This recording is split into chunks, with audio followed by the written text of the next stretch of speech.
Mesdames, Messieurs, bonjour. Merci de nous accueillir chez vous. Je suis ravi de vous retrouver pour votre édition de la mi-journée sur Alizé. Notre invité en ce 1er mai est Christian Cloc, membre du bureau de l'Union régionale UNSA, l'Union nationale des syndicats autonomes. Avec lui, nous parlerons bien évidemment de la fête du travail. La presque totalité des syndicats de travailleurs de Guadeloupe se sont réunis à Saint-François aujourd'hui pour le défilé du 1er mai. Une manifestation qui a rassemblé plusieurs centaines de militants autour de la question des dénonciations des atteintes aux droits des travailleurs.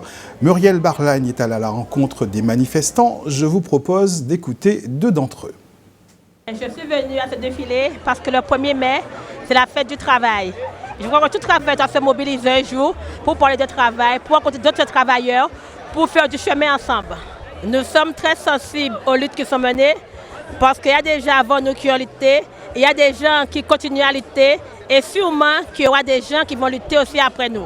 Alors c'est pour ça qu'il faut toujours se mobiliser, il faut toujours s'informer parce qu'un travailleur doit être informé, doit effectivement connaître ses droits et ses devoirs. C'est la journée de lutte des travailleurs. On se doit d'y être, puisque les conditions de travail deviennent de plus en plus difficiles, le contexte actuel est difficile. Donc si nous pas gourmets, nous pouvons gagner rien, parce que c'est un système répressif, un système de réduction, de mutualisation et au détriment de l'humain. Voilà. Donc faut lutter pour des conditions meilleures et puis pour un avenir meilleur pour nos enfants et aussi pour la Guadeloupe. 1er mai toujours, mais cette fois à Gosier, où les adhérents de l'UNSA étaient invités à non pas défiler, mais à échanger sur les risques psychosociaux, le stress, le harcèlement, les violences externes que subissent les travailleurs à leur poste. Ces questions ont été débattues durant cette matinée studieuse à laquelle Éric Pommier a participé. Nous voulons un syndicalisme de construction, un syndicalisme pragmatique qui produit pour l'avenir des salariés un mode d'organisation de travail qui les protège sans ignorer l'efficacité économique des entreprises dont dépend aussi l'emploi. Une salle comble pour un jour de circonstance. En ce 1er mai, l'Union nationale des syndicats autonomes a invité à la Maison des Jeunes au Gosier tous ses sympathisants à réfléchir autour d'une problématique qui prend de l'ampleur, les risques psychosociaux. Pour rappel, les risques psychosociaux sont l'interface de l'individu et de sa situation de travail, d'où le terme de risque psychosocial. En France, 35% des salariés déclarent subir au moins 3 contraintes de rythme de travail. Le message que nous voulons faire passer tout simplement, c'est de répondre un petit peu aux aspirations de nos collègues qui pensent que le syndicalisme est un peu éloigné de leurs préoccupations. Et il y a un sujet d'actualité, d'ailleurs c'est la raison pour laquelle ils sont aussi nombreux, c'est la notion de risques psychosociaux. Et c'est une notion difficile à cerner, une notion qui est nouvelle. Et donc pour nous, il s'agit de bien comprendre le mécanisme de ce phénomène, d'essayer de cerner un petit peu la définition de manière à chercher des éléments pour pouvoir aider nos collègues. Le phénomène n'épargne aucun secteur d'activité. Madame Hugues Gina connaît bien le problème. Elle est le représentant de la DJSCS et donc régulièrement en contact de ses agents de la fonction publique. Bien souvent, les agents viennent à mon bureau dans un état, on va dire, un peu déplorable parce qu'il y a beaucoup d'incompréhension par rapport à toutes les directives que le ministère a mis en place et que souvent, bien que la directrice fasse pas mal d'efforts pour la communication entre les agents et elle-même et la direction, il y a quand même un manque d'information. Alors, en tant que représentante syndicale de la DJSCS, je viens aujourd'hui, 1er mai, prendre un maximum d'informations pour pouvoir relayer à mes collègues pour qu'ils ne se sentent pas trop perdus pendant toute cette réforme qui se fait au sein du gouvernement. Une journée donc de sensibilisation où plusieurs thèmes ont été abordés, entre autres les situations de dégradation des conditions de travail d'un salarié et bien sûr l'intervention du syndicalisme, l'UNSA, qui a rappelé sa devise forte pour défendre les salariés, s'opposer et proposer et donc à réaffirmer sa solidarité avec les travailleurs. Pour aller plus loin sur cette question des risques psychosociaux, nous recevrons Christian Cloc. Bonjour. Bonjour. Vous êtes membre du bureau de l'Union régionale UNSA Guadeloupe, l'Union nationale des syndicats autonomes. On l'a vu tout à l'heure dans le premier reportage, la quasi-totalité des syndicats de travailleurs de Guadeloupe étaient réunis à Saint-François. Pourquoi avoir fait bande à part ? En fait, comme l'a si bien souligné notre secrétaire général Michel Létapin, il s'agissait d'être au cœur du monde du travail. Et le monde du travail aujourd'hui est en souffrance. On a trouvé un doux terme, doux nom, sous le terme risques psychosociaux pour désigner la souffrance au travail. Une bonne partie, la majeure partie des salariés connaissent cette souffrance quotidiennement en allant sur le lieu de travail. Alors, on l'a vu un peu avec votre secrétaire général, mais qu'est-ce qu'on entend réellement derrière ce terme RPS ? En fait, comme je vous disais, ce n'est ni plus ni moins que la souffrance au travail. Donc en fait, nous, UNSA, on s'est réunis aujourd'hui pour essayer d'inverser la tendance, pour démocratiser l'information, à l'aide de spécialistes également, pour qu'on ait des salariés, des délégués également, formés, aptes à aider les collègues dans les entreprises, que ce soit d'ailleurs dans la fonction publique ou dans le secteur privé. On parle de souffrance, on parle de harcèlement, on parle de violence, on parle de quoi concrètement ? En fait, c'est autant de termes pour désigner les RPS. Vous savez, à titre personnel, je n'aime pas trop ce terme-là, parce que c'est un terme qui est trop doux, c'est un terme masquant, pour ne pas désigner tout simplement la souffrance au travail. Parce qu'il s'agit véritablement de souffrance au travail quand on parle de RPS. Ça peut être du harcèlement, ça peut être le salarié qui a la boule au ventre pour venir travailler. Et c'est un terme transversal également qui concerne toutes les catégories socio-professionnelles. Ça peut être l'ouvrier, le cadre A, le cadre B, ça peut être le patron aussi. Donc c'est autant de populations qui sont touchées par ces risques psychosociaux. Alors c'est une notion qui est, on va dire, plus ou moins nouvelle. Est-ce que c'est le travailleur qui est devenu plus fragile psychologiquement, ou est-ce que ce sont les contraintes qu'on lui impose pour permettre l'efficacité de l'entreprise qui ont augmenté ? En fait, effectivement, le monde du travail a évolué. À l'heure actuelle, nous sommes dans une ère de restrictions budgétaires où on demande toujours plus avec peu d'effectifs et peu de moyens. Et fort de tout ça, il faut arriver à l'objectif. Donc c'est le salarié qui se trouve pris en étau, en fait, entre les objectifs à atteindre et puis des fois une hiérarchie qui est pesante et qui doit effectivement conduire à ces objectifs-là. Donc le salarié, il en fait les frais. C'est une réalité dans nos entreprises. Alors vous le disiez, c'est un mal qui concerne tous les secteurs d'activité, mais qu'en est-il pour votre secteur d'activité singulièrement, puisque vous êtes, en dehors du fait que vous fassiez partie du bureau de l'UNSA, vous êtes également secrétaire départemental de l'UNSA Police. Est-ce que dans ce métier-là, ces risques-là sont encore plus présents? Je vais vous dire que ces risques-là sont exacerbés. On en a eu la preuve peut-être ce matin, peut-être. Exacerbés, puisque comme je dis, nous sommes la profession la plus blessée. Nous sommes la profession la plus suicidée. En 2014, c'était 55 suicides. 2015, 45. Donc, encore aujourd'hui, nos collègues qui sont intervenus à la rue Fribourg pour pouvoir interpeller un individu. Donc, encore une fois, on est toujours au devant des risques. Hier soir, il y a eu des collègues blessés également. Donc, nous sommes au cœur de ces risques-là. Et il faut compter également tout ce qui est harcèlement. On n'est pas épargné. La police, vous savez, c'est une micro-société et on ne vit pas en marge. Donc, tout ce que vit la société, le monde du travail, nous le vivons également. Vous êtes en étau entre les personnes que vous devez appréhender comme ce matin et un gouvernement peut-être qui vous impose de plus en plus de résultats. Vous savez, il est normal de demander des résultats.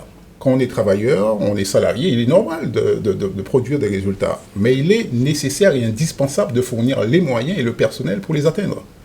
Donc, à partir du moment qu'on peut combiner ces facteurs, l'objectif, le personnel et les moyens, quand ces facteurs sont bien combinés, sont bien dosés, je pense que le salarié, le travailleur, le fonctionnaire est préservé et il va au travail de manière apaisée. Passer la réflexion de ce matin, comment les syndicats peuvent influer sur cela pour éviter ou pour faire diminuer ces risques psychosociaux? En fait, les syndicats, qu'ils soient du public ou du privé, vous savez, il existe une instance. C'est le CHSCT, le comité d'hygiène, de sécurité, des conditions de travail. Donc, ils doivent jouer tout leur rôle, prendre pleinement place au sein de ces instances pour être force de proposition et pour éviter justement du casse social. Parce que la matière première, en fait, dans l'entreprise, vous savez, c'est le salarié. c'est le salarié, c'est le fonctionnaire, c'est lui qui donne du résultat, c'est lui qui contribue à atteindre l'objectif. Donc, en fait, l'UNSA se réunit ce matin, et vous avez pu le remarquer, que la salle était comble. Nous avions des personnes debout, des personnes à l'extérieur. C'est un sujet qui passionne et qui intéresse. Nous, à l'UNSA, nous voulons que cette tendance, cette RPS-là, cette souffrance au travail qui ne dit pas son nom, nous voulons absolument inverser la tendance et que définitivement cette souffrance au travail devienne du bien-être au travail. Dernière chose, est-ce qu'il est plus évident maintenant en 2016 de faire reconnaître ces RPS dans le milieu professionnel?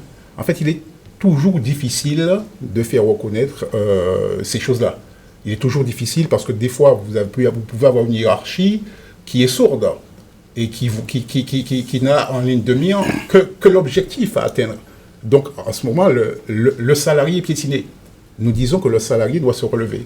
Il doit relever la tête.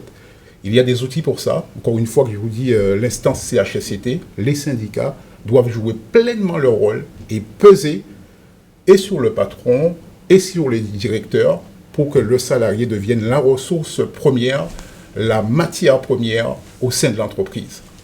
Christian Cloc, merci. Je rappelle que vous êtes membre du bureau de l'Union régionale UNSA Guadeloupe et que vous étiez réunis aujourd'hui au Gosier pour une journée de réflexion sur les risques psychosociaux. Merci beaucoup. Merci à vous.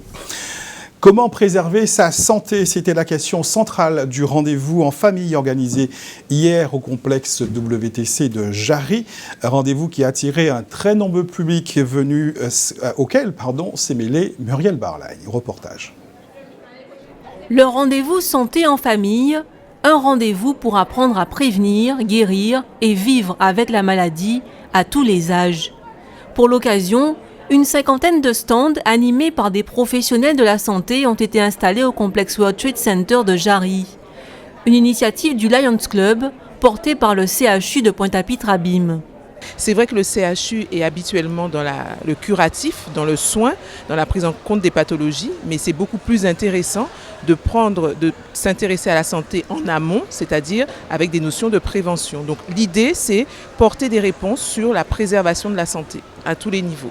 Et c'est important que les professionnels de santé s'emparent de cette question et proposent aussi une réponse parmi d'autres. Il n'y en aura jamais trop. J'ai vu qu'il y a pas mal de trucs sur l'hypertension, il y a sur l'obésité, le tabac, aussi l'alcool, parce qu'on a de la famille, il y a des entourages, donc il faut qu'on s'informe afin d'aider notre prochain.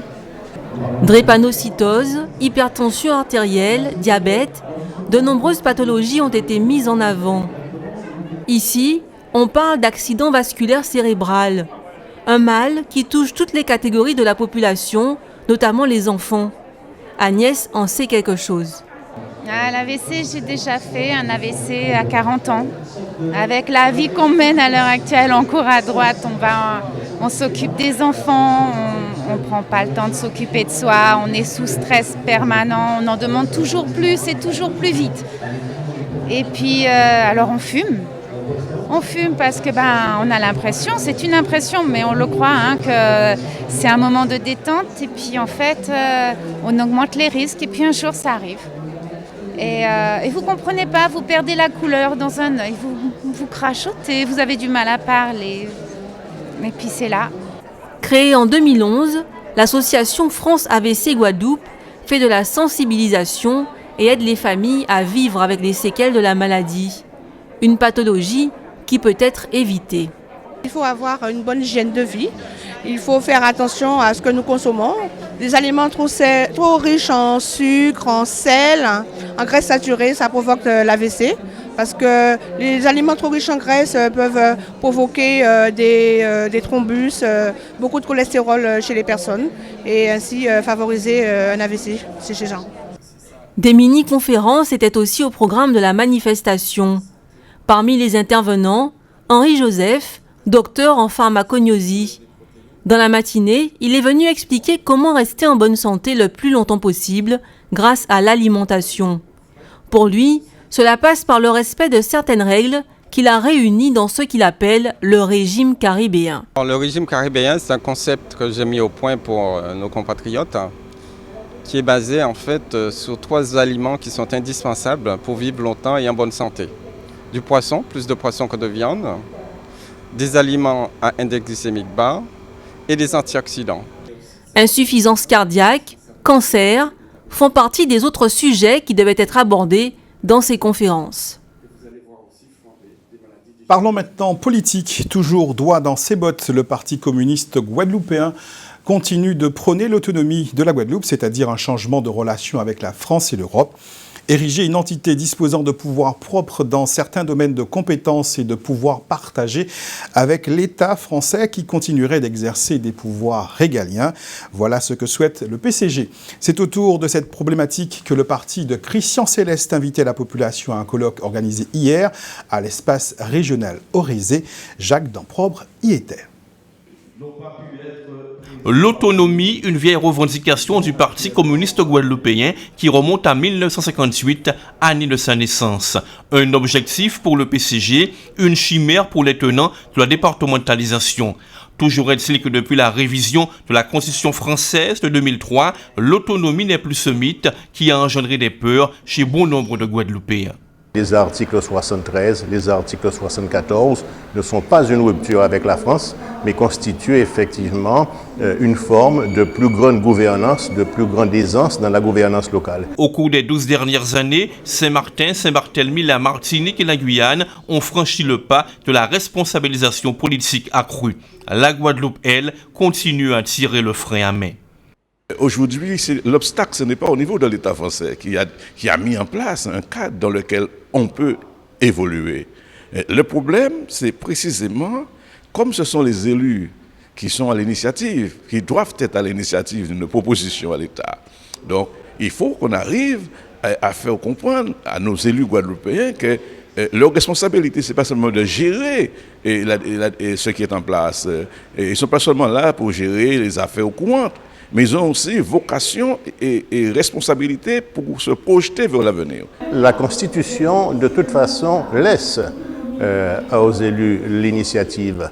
N'oublions pas qu'il y a une institution spécifique à la Guadeloupe qui est le Congrès, qui a justement vocation à réfléchir sur les formes d'évolution de nos institutions et voire même des rapports du point de vue de la législation, puisque le colloque a bien mis en évidence que l'on soit dans l'article 73, que l'on soit dans l'article 74, eh bien, le rapport avec l'application de la loi peut varier de manière plus ou moins large. Depuis 2004, les élections régionales ont montré que l'autonomie n'était pas la préoccupation essentielle affichée par les principaux partis politiques guadeloupéens.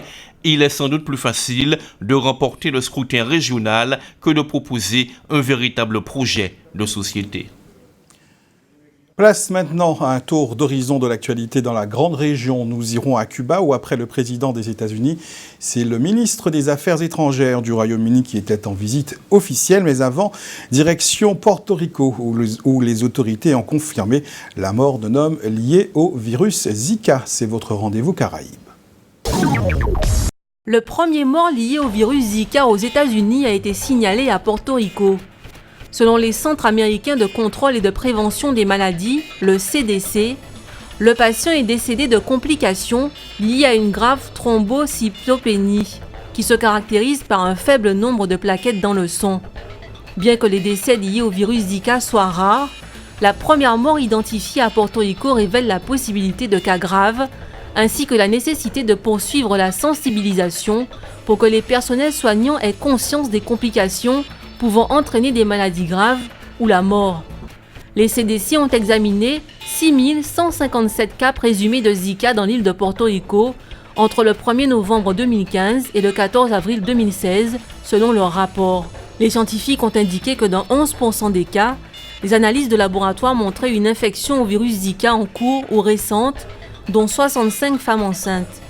Au total, 17 patients ont dû être hospitalisés, y compris 5 cas présumés de syndrome de Guillain-Barré, un trouble neurologique rare qui entraîne une paralysie, voire la mort du patient. Après l'annonce de ce premier cas, les CDC ont mis en garde contre une possible explosion de cas d'infection par ce virus à Porto Rico, qui pourrait toucher des centaines de milliers de personnes.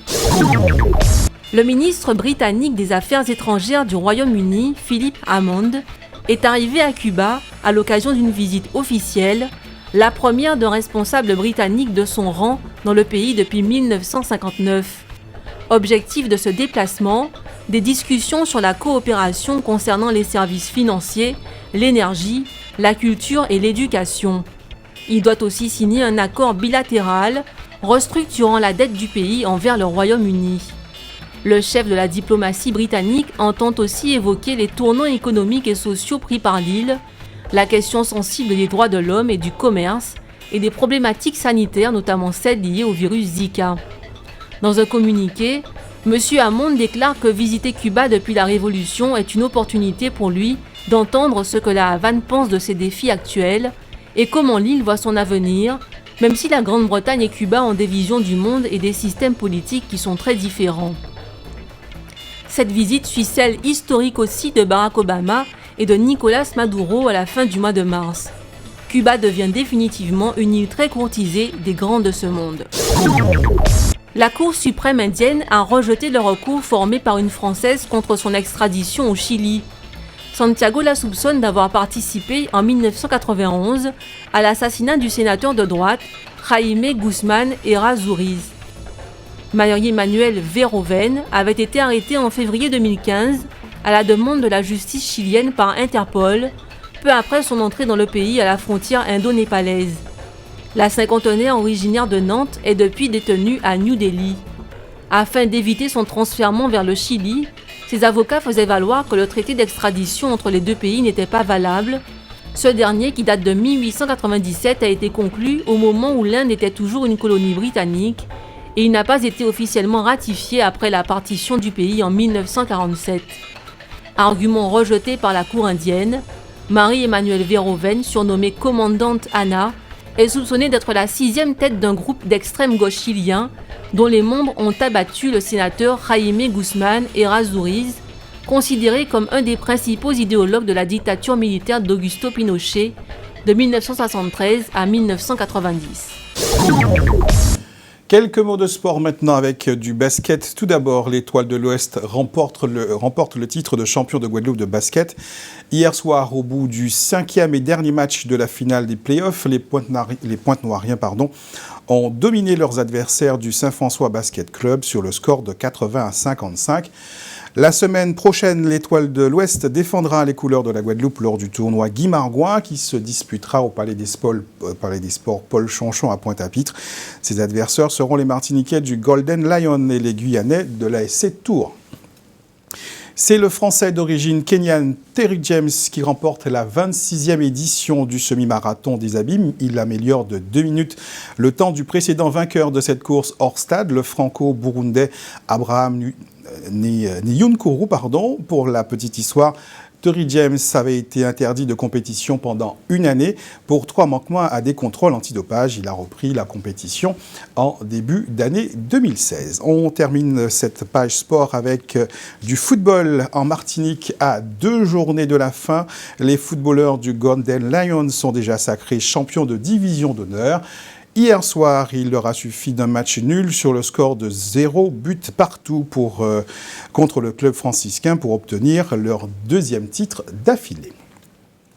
Depuis 27 ans, Dolores Belair organise des combats de coqs à Belle-Plaine-Mornalo. Dans son pit transformé en musée, la coquelaise défend et fait vivre cette tradition qu'elle veut voir reprise par la jeune génération. Muriel Barline nous emmène à la rencontre de cette vaillante dame. Le vendredi, Francelise Dolores Belair ouvre les portes de son pit à coq aux visiteurs à l'Espérance Mornalo. C'est le moment de parler de l'histoire des combats de coqs, une tradition arrivée aux Antilles il y a 500 ans avec les Espagnols. C'est aussi l'occasion de parler de son histoire de coqueleuse, une femme tenant un pit à coq, organisant des combats. Il y a quelques années, cela ne se serait jamais vu. À l'époque où son père, René Belair, était lui-même propriétaire de Galodrome, la place des femmes était dans la cuisine. Pourtant, dès l'âge de 11 ans, Dolores prend sa décision. Elle ne sait pas encore quand ni comment, mais elle suivra les traces de son père. En mars 1989, elle quitte la région parisienne pour venir enterrer ce dernier en Guadeloupe. C'est à ce moment qu'elle fait le choix de rester. Elle démissionne de son poste à la sécurité sociale et commence une longue lutte. Ce combat consiste à faire respecter un pan du patrimoine le plus ancien qui est dans la Caraïbe, à faire reconnaître ce pan du patrimoine comme une valeur ajoutée pour travailler, ça consiste en même temps à se faire respecter par monsieur et madame tout le monde, surtout les gens dans les collectivités et dans les banques. Le respect, une valeur chère à la coqueleuse qui a souvent dû affronter les moqueries et le mépris. Elle qui est fière d'avoir réussi à se créer un emploi. En 1992, elle monte le cabinet conseil touristique Dolores Belair. Aux côtés de l'un de ses frères et de sa mère, elle fait vivre le Pit. Il prend une dimension touristique et devient un musée. Les combats de coqs continuent d'y être organisés comme avant, autour des mêmes valeurs. Dans le Pit à coq, la première valeur, c'est le respect de parole donnée, le respect de soi. Et l'autre valeur que je tiens, c'est l'amour de soi et l'amour de la Guadeloupe. Savoir donner pour son pays et savoir après demander en droit. Je me sers toujours comme des plateaux de balance. La balance Robert-Val, j'en ai 5. À tout moment, il me faut ces balances-là pour vivre, toute la journée. En devoir, je mets ce que je fais pour la Guadeloupe. Et en droit, je réclame. Mais si je donne un devoir, je n'ai jamais un droit, je me dis que la balance sera penchée. Donc il y aura un problème. Pas besoin de faire HEC ou l'ENA pour comprendre ça. Dolores Belair est une battante qui a du pain sur la planche. En Guadeloupe, elle rêve de voir les combats de coqs reconnus comme un pan du patrimoine à part entière, sauvegardé et transmis aux nouvelles générations. Parallèlement, elle n'hésite pas à écrire au pouvoir public pour que la législation autorise l'ouverture de nouveaux galodromes. Aujourd'hui, le département n'en compte plus que 9. Elle a souvent l'impression de se heurter à un mur. Si vous savez le nombre de jeunes que je reçois au Pit à coq, parce qu'ils ont envie de monter un projet au niveau de la culture, au niveau du tourisme, au niveau du patrimoine, je ne suis pas consultant pour ces domaines-là, je suis consultant pour le tourisme en Pit à coq. Mais ces jeunes cherchent des oreilles attentives, mais ils n'arrivent même pas à trouver des oreilles attentives dans les collectivités. C'est là le hic. Et je dis qu'ils ont raison, parce que moi j'ai subi la même chose pendant des années. Vous n'avez pas une oreille attentive, personne ne vous écoute. Dolores organise des combats toutes les 3 semaines, à partir du week-end après la Toussaint, jusqu'à la fin du mois de juillet. Grâce au soutien de sa famille, elle arrive à s'en sortir. Elle est heureuse de réussir dignement sa vie. Vaillante dame, je vous le disais, que c'est Madame Dolores Belair. Un point sur la météo pour aujourd'hui. Le temps devrait être mitigé sur l'ensemble de la Guadeloupe avec quelques averses ci et là. Le soleil prédomine sur les Saintes, mais la brume sera aussi présente. Dans un instant, l'actualité nationale et internationale. Je vous souhaite un bon appétit. Passez une bonne journée avec nous sur Alizé Guadeloupe. Je vous donne rendez-vous ce soir à 19h pour un nouveau point sur l'actualité locale et régionale.